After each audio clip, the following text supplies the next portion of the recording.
What a tasty second leg we've got here in the Europa League. Manchester United against Barcelona at Old Trafford. Man United have only lost one Premier League game at home throughout the entirety of the season.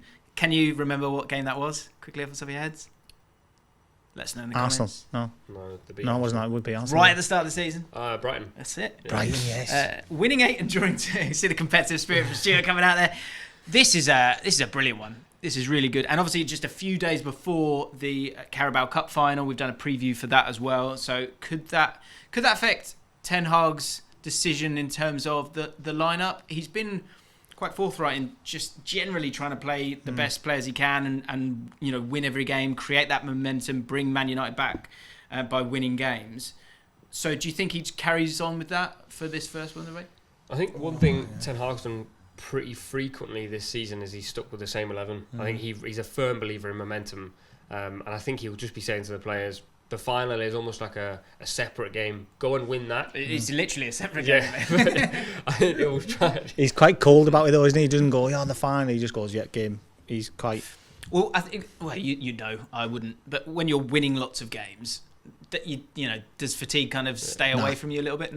Sorry. Right. I thought you were going to say to play a part. No, I think when you're winning, you feel fresh, don't you? Is that psychological? You just think in your head that I'll just stay fit because we're winning? Yeah. It's like when you watch teams are struggling, they look lethargic, don't you? You think, it's maybe confidence, the body language looks a bit... Even thinking about Liverpool, when you looked at them early on the season, you think, they don't look right. Yeah. Now you see a spring, players coming back, and it's like a freshness in it, and it just gives everyone a lift, and you don't get tired. Especially, you wouldn't tell the manager you were tired, any.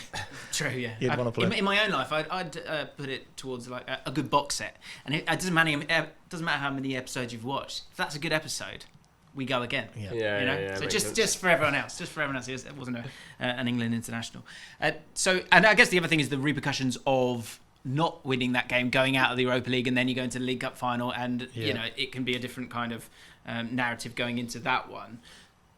The first leg, I think we all thought Barcelona were the favourites for that one. Yeah. Were you surprised by how well Man United played? Because they would have been really disappointed to not have actually won that one. Yeah, I think United were sort of learning on the job in that game, where I think they went into that Barca game thinking they're going to keep the ball, we'll try and press them. And I think they realised very quickly there's no point pressing them. Let them bring the ball out, and that will just create holes because Jordi Alba gets so high up the pitch. And they just sort of like targeted that side and then got it into Rashford.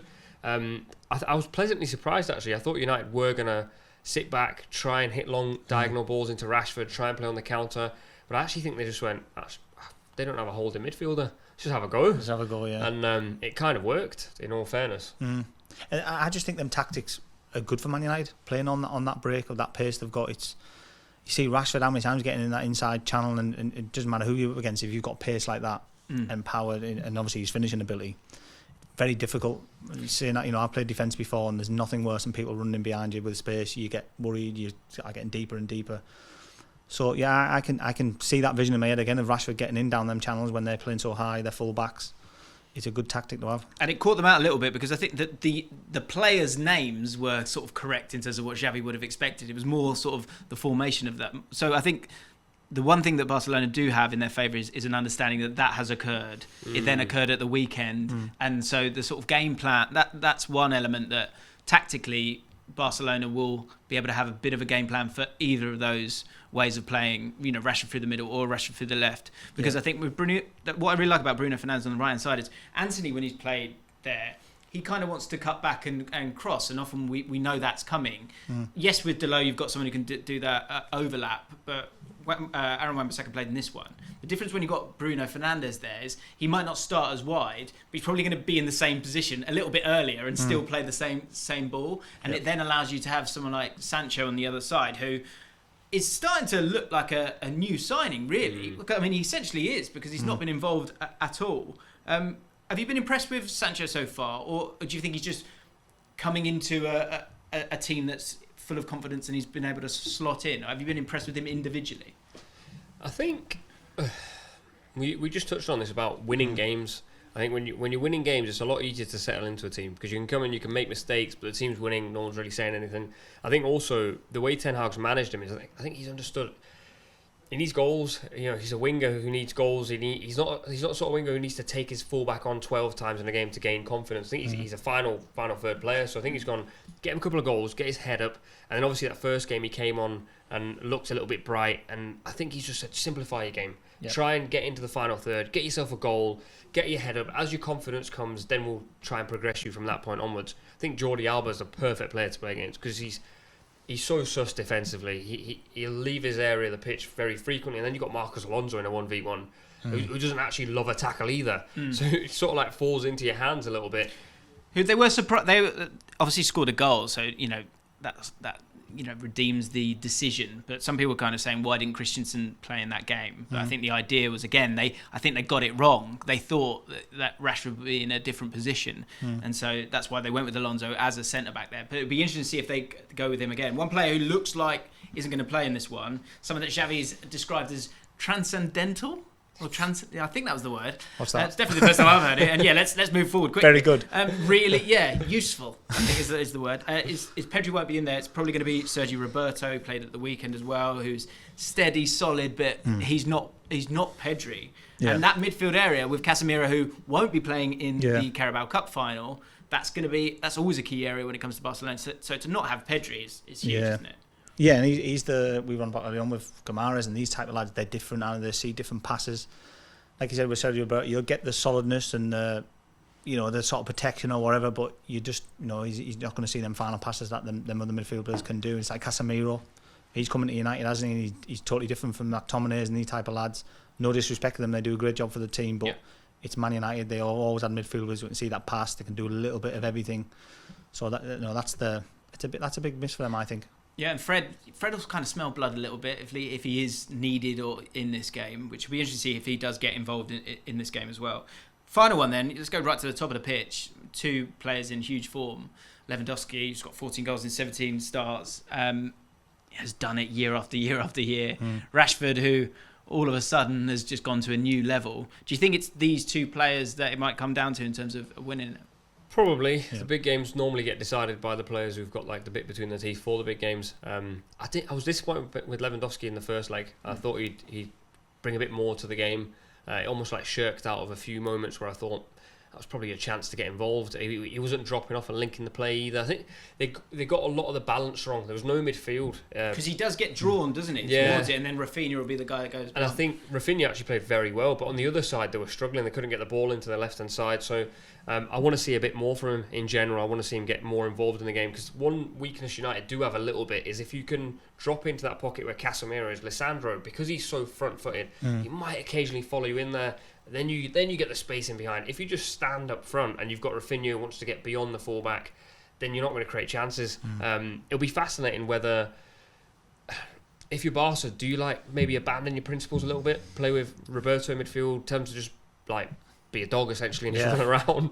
Yeah, it's a good point you make. Yeah, and you can see them sort of trends happening in the game. Kind of, we on about the Rashford in them channels.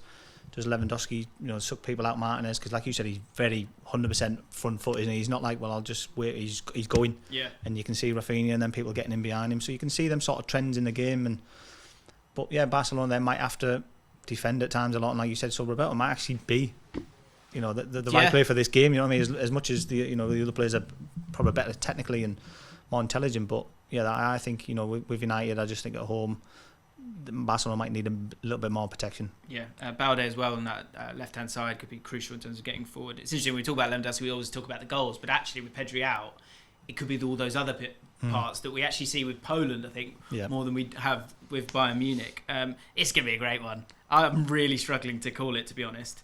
But it is at Old Trafford, and I think the atmosphere is going to be absolutely electric. They want it badly. They want it so badly. Yeah, I think they do. And, I think United blow them away, Two, you think they're going to do it? Yeah, I think there's like 2-0. I think they'll be right at it. Just the crowd, Barcelona might want it a bit slow as they do. And I just think Man United's pace, the atmosphere of the game, I think they'll nearly lifted the table. I know. I wanted to play then. I was like, no, you can feel it, can't you? You can just see it now. It's like Anfield, them type of area. The players come and big teams come and just, what is it? We're not used to. We want it slow now, a tempo, and Yeah, I think Erik ten Hag will have them out the blocks. I agree. I think he'll have a plan. I think he'll have them switched on. And I think that when we're talking about Newcastle in the Carabao Cup final, I think that's something that the fans have been sort of salivating over for a really long time, and they're going to be up for it. They're going to do their job. And I think when it comes to at Old Trafford against Barcelona, second tie of it, like under the lights, that's Man United. And I think the fans will be so up for it. I think it will put it in their favour. I think they'll get it done. I think it's going to be Marcus Rashford. Has to be. Can't stop scoring.